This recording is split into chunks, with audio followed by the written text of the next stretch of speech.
As you no doubt pieced together from my incredibly thorough and extensive retrospective/review of Resident Evil Village if you watched it, when I finished the game, I felt pretty fractured as a Resident Evil player.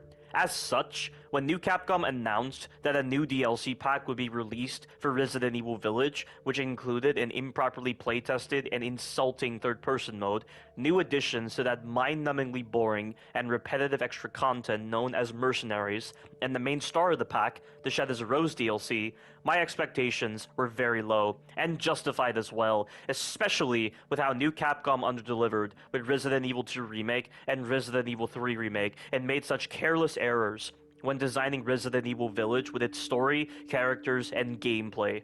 And it didn't help that development of the DLC only began after Resident Evil Village was released, so the vision of a DLC for Resident Evil Village wasn't even there when the game was initially conceived. The Shadows of Rose DLC not receiving much attention during the Resident Evil Showcase event was also concerning. Unfortunately, such low expectations were confirmed when I played through the Shadows of Rose DLC, giving it a score of 1.5 out of 10. I didn't even touch the Mercenaries mode, and what little I played of the third-person mode for the main game only caused me to never want to touch it again, as not only was it poorly put together, but it detracted from what I go to an Ethan Winters Resident Evil game for. This is something I'll elaborate on when I talk about the Shadows of Rose DLC, which is the DLC that this retrospective will focus on entirely. But hey, even though I gave the Shadows of Rose DLC a 1.5 out of 10, at least it's a better score compared to that pre-alpha of a Resident Evil game called Resident Evil 4 Remilk, but that's for another retrospective. Right now, just like what I did with Resident Evil Village, I will guide you through the mishaps involved with the Shadows of Rose DLC as we discuss characters, screenplay, gameplay, and especially the story, as this aspect is the worst part of the DLC by far, to ask the questions of why this DLC didn't try to be something better, and how this DLC is a terrible ending to the Winters family story arc. Having said all that, let us get into this, and obviously, spoilers. When we start the DLC, we open up to a park in an unknown city. Rose, now 16 years old, meets Hound Wolf Squad member K9, as he had asked her to meet with him to discuss removing Rose's abilities. Spoiler alert, that's not actually K9, that's an illusion generated by Miranda, but this needs to be elaborated on further later on in this retrospective, as this illusory aspect makes absolutely no sense. A couple of details are revealed during this interaction. First, Chris is still fighting against BOWs despite it being 16 years after Resident Evil Village. He was around 48 years old in the main game, so he's 64 years old in the DLC, just past retirement age. The Resident Evil podcast team mentioned that he's likely not operating in the field and is assuming a similar role to O'Brien from Resident Evil Revelations, where he's probably an advisor to Rose and the Hound Wolf Squad. I don't think he was advising Rose at the start of the DLC, since she says that she didn't really want to be a part of Chris's operations. Also, it's unclear if the BSAA is still operating or if Chris and his Hound Wolf Squad members are a part of a different organization. This is one of the main points of contention I had with this DLC. Setting this DLC 16 years after Resident Evil Village invalidates the story point of having the BSAA being evil during the events of Resident Evil Village. It only goes to show how this whole plot point of having the BSAA being evil was just shoehorned in for no reason, serving absolutely no purpose. It's like in Assassin's Creed Odyssey, where they made Cassandra related to Aya from Assassin's Creed Origins. It served absolutely no purpose, they had no reason to provide this link, and it violated so much of the Assassin's Creed lore. Of course, in the BSAA's case, it's more so about how pointless a choice it was to make them evil, rather than about major lore violations. But the idea of setting a DLC 16 years after Resident Evil Village by itself doesn't make any sense. A time jump like that should warrant its own game, not a DLC that only lasts for about an hour if you're playing it right. Also, the idea of Rose removing her abilities being the prime focus of the DLC is another example of invalidation. They spend so much time in Resident Evil Village building up Rose's abilities, but then to say that the DLC focuses on removing Rose's abilities undermines the setup of set abilities from the main game. Why would you set up Rose's abilities if you're then going to do away with them in the DLC? That's a very amateurish setup for a story. It feels like in order to implement this idea of a DLC, they had to scrap a lot of the plot elements they set up in the main game. It speaks to aspects that lie in the same domain as a lacking confidence and a lacking vision with a story. It's like they're trying to rush the Winter Season's family story arc to a fiery death so that they can move on to other characters and other games. There are red flags already apparent during this introduction to the DLC, just like the introduction of Resident Evil Village when they introduced Chris Redfield in the manner that they chose. Fake K9 shifts the topic to Rose. He talks about school and about a group of bullies harassing her.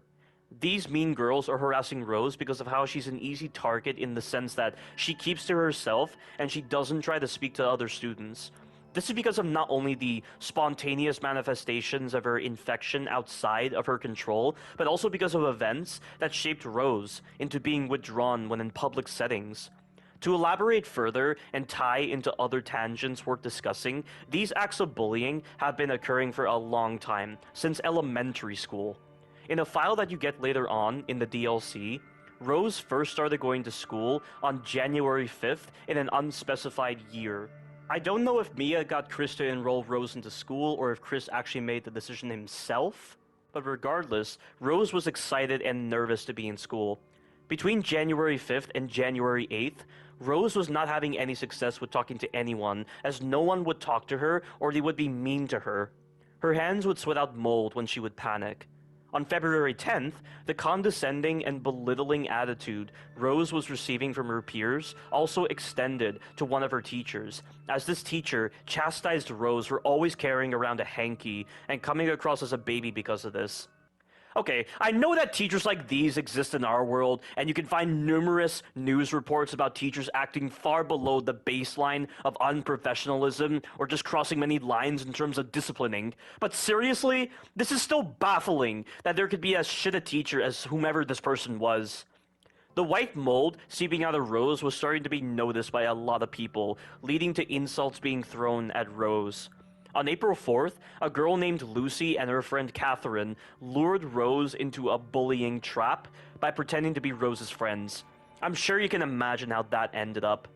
And just like that, this cycle of bullying kept on continuing all the way to high school, I believe. And it didn't help that Rose's own knowledge of Miranda, the mutamycete, and her dad's death further contributed to her own sense of feeling like an outcast, which made her an easier target for bullying. At least such experiences haven't overshadowed her joking personality at certain points, but either way, Rose feels like a freak in many people's eyes. This is how the events are laid out, but there is one thing that doesn't make sense. Why was Rose even enrolled into public school? Did the developers forget that criminal organizations like the Connections were after the Winters family? Or were they dealt with in the few years after Resident Evil Village, before Rose was enrolled in elementary school? I highly doubt that an organization like that could be wiped out so easily.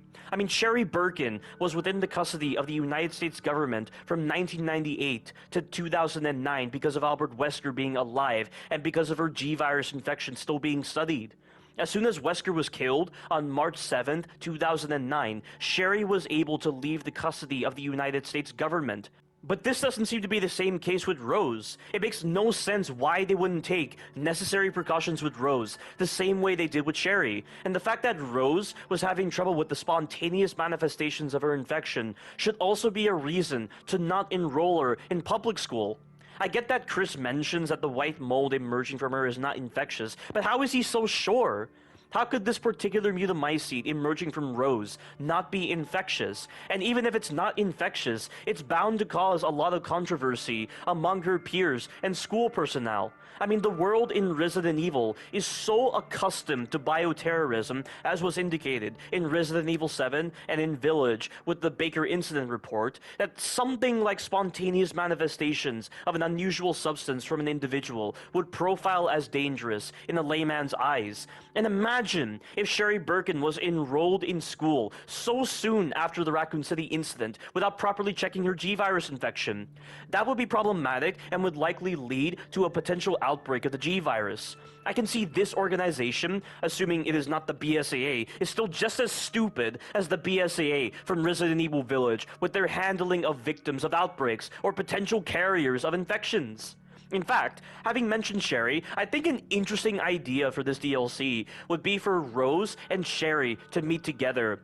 I mean, they're both carriers of infections, and they lost a parent to an outbreak. Sherry lost both of her parents to the T-virus and G-virus in Raccoon City, and Rose lost her dad to the mutamycete. Do you have any idea how cool that would have been as a story device? What do you bet that Sherry would have related to Rose on her feelings of being an outcast and helped her overcome this grievance? This would have been a really clever idea. Surely, if they considered including Ada in Resident Evil Village, then including Sherry would have to be at the forefront of thought when designing the Shadows of Rose DLC. Even Fake K9 asks the question of whether Rose had any friends to talk to regarding her condition, and Rose brushes off the idea because of how ludicrous it sounded, but it wouldn't have been ludicrous if Sherry was included. I get that she would be an adult in the DLC, but that wouldn't change anything. And I know that would negate a lot of the gameplay from Shadows of Rose and possibly distract Rose from connecting with her dad, but I still feel like it would be possible to work both characters in a meaningful way. Then again, in a file in Resident Evil 6, it does mention that Leon and Chris rarely came into contact with one another due to working for different organizations. So maybe in that sense, it wouldn't be possible for Rose to speak with Sherry. Still though, it feels like a missed opportunity, but it doesn't surprise me, because New Capcom has no sense of imagination, which is ironic because this DLC has so many uninspired ideas and just borrows ideas from the main game and other media. More on this point later. Fake K9 tries to reassure Rose that she is not a freak after she calls herself as such, but Rose still stands by that nomenclature and sarcastically remarks that at least she doesn't murder her friends, which I do not understand the context of because this just seems so out of the blue for just a joking remark. It felt more like a subtle jab towards Chris and how he shot fake Mia in the face at the start of Resident Evil Village, or maybe it was a jab towards Chris and the Hound Wolf Squad, taking down the BSAA members when they were storming the village near the end of the game. I don't know, it just felt like the writer had a slip and just integrated this line to break the fourth wall in my opinion. But moving past that, Fake K9 then tells Rose that there may be a way to remove Rose's abilities, to which Rose agrees to seek out this method in order to be normal. Transitioning to one of the Hound Wolf Squad's labs, Fake K9 acknowledges that Rose already knows about Miranda and the mutamycete and how she had researched it obsessively while experimenting on human subjects, and then adds that they found more of Miranda's research and found mention of a purifying crystal that is capable of removing the mutamycete from its host, which is such a stupid concept! Just the name Purifying Crystal gives off fantasy vibes, a vibe that does not belong in a science fiction-based game like Resident Evil. This is not crystal therapy. Why would they settle upon this MacGuffin to push the plot of the DLC? Need I remind you that they already have a more diegetic cure established in Resident Evil, that being the cure for the E-type mutamycete infection in Resident Evil 7? The cure in Resident Evil 7's End of Zoe DLC was not a MacGuffin. It was manufactured weeks after the Not a Hero DLC. They used the Connections reports as well as their own analyses of the E-type mutamycete to make the cure. And it's a good thing they didn't need a huge population of infected individuals to contribute to the development of the cure. They managed to manufacture a cure when only Mia, Zoe, Jack, Marguerite, and Lucas were infected at the time. I don't even know if I should count Ethan, as no one except for Mia was aware he was infected, even though logically, the BSAA/Blue Umbrella should have still done tests on him, but they didn't for some stupid reason. But you're telling me that even though it is 16 years after Resident Evil Village, this organization that likely succeeded the BSAA/Blue Umbrella after they were likely taken down in the 16 years after Resident Evil Village due to their corruption, couldn't find a cure for the village mutamycete that Rose was likely infected by? And it's still not clear if Rose was born with the E-type mutamycete or if Miranda infected her with the village mutamycete, though I'd lead more on the latter side of the case. But that shouldn't matter because the E-type mutamycete is 99.95% similar to the village mutamycete. Manufacturing an actual cure shouldn't be difficult. Is it possible that maybe because Rose was infected and reconstituted within the Megamycete regulator at only 6 months of age, using the cure on her would likely kill her because her cells would mostly be made up of mutamycete? I don't think so, because nothing really happened to Zoe when she was injected with the cure at a point where the E-type mutamycete progressed greatly through her body thanks to Evelyn triggering biocrystallization within her to incapacitate her. It really doesn't make any sense, guys. And remember how I brought up the question of whether the developers actually played through Resident Evil 7 in my Resident Evil Village review? I'm bringing up that same question again, because if they did play through Resident Evil 7, then they would actually have the foresight to recognize that they set up a more diegetic cure rather than this nonsensical, fantastical, purifying crystal. But of course, we can't even trust fake K9's words. Maybe all of this is not true and it's merely Miranda trying to gaslight Rose into believing that the purifying crystal is real to give her a reason to enter the Megamycete. But the DLC doesn't play it off as such, because when Rose does find the purifying crystal, which is not even the real thing since it's a replica created within the realm of consciousness, yet Rose treats it like it's real, it seems to actually work on her. But this contradicts the hallucinations, and this shouldn't affect Rose's body in the real world. This very poor writing decision, where the characters forget that they are in a fungal network, where the rules of the real world don't apply and it's like another dimension in a layman's mind, is so stupid. I'll bring up those moments when they do occur, but to sum it all up, the purifying crystal is a MacGuffin that has no place in the Resident Evil game. They already set up a cure for the E-type mutamycete in Resident Evil 7 that should theoretically work on the village mutamycete given the 99.95% similarity between them. This new organization should have been able to manufacture a cure for the village mutamycete easily. Rose being reconstituted in the Megamycete and infected by the village mutamycete at a young age likely has no relevance to why a cure wouldn't work on Rose, because the developers never bothered mentioning if it had importance thanks to the very vague storytelling model that they favor for Resident Evil Village. And the purifying crystal shouldn't work anyway because it's a replica built within what is essentially on par with that of a dream world taking place within a fungal network. Also, the MacGuffin aspect of the purifying crystal is only given more validation when Rose destroys the purifying crystal at the end. It's practically Occam's razor. They could have written this DLC without the purifying crystal. I'm gonna lose my mind trying to piece together this terrible misrepresentation of the lore regarding the mutamycete and the world of Resident Evil. Fake K9 acknowledges that Miranda's notes are incomplete, and that the only possible way they're going to find the rest of her notes is by having Rose enter the consciousness of the Megamycete sample that was obtained during Resident Evil Village. Okay, you have to wonder if the BSAA is still around after seeing this, because they were the only ones going after the Megamycete in Resident Evil Village. How on earth did they extract a sample of the Megamycete when Ethan destroyed it at the end of the game? When could they have possibly obtained a sample? And how does Chris deem this acceptable to have this sample here? If this lab is known to Rose and the Hound Wolf Squad, then Chris must know about this lab. After fighting BOW since 1998 and having an immense hatred towards them and towards the people who make them, he would be incensed if he knew this sample was around. And I find it odd how Rose never says anything like, "Does Chris know about this?" or "Chris would kill you if he found out this existed," or "Why do you guys have a Megamycete sample?" She just casually goes along with what's happening. Once again, poor writing and poor character portrayals of Rose and Chris at their finest. And Chris is not even in the DLC. And you want to know something else? Having the Megamycete return is yet another insult to Ethan Winters. Do you remember how pissed off Star Wars fans were when Palpatine returned in Episode 9? And how this return ruined and dismissed Darth Vader's heroic sacrifice in Episode 6? It is the same case here. Bringing the Megamycete back undermines and disgraces Ethan Winters' heartbreaking sacrifice at the end of the game.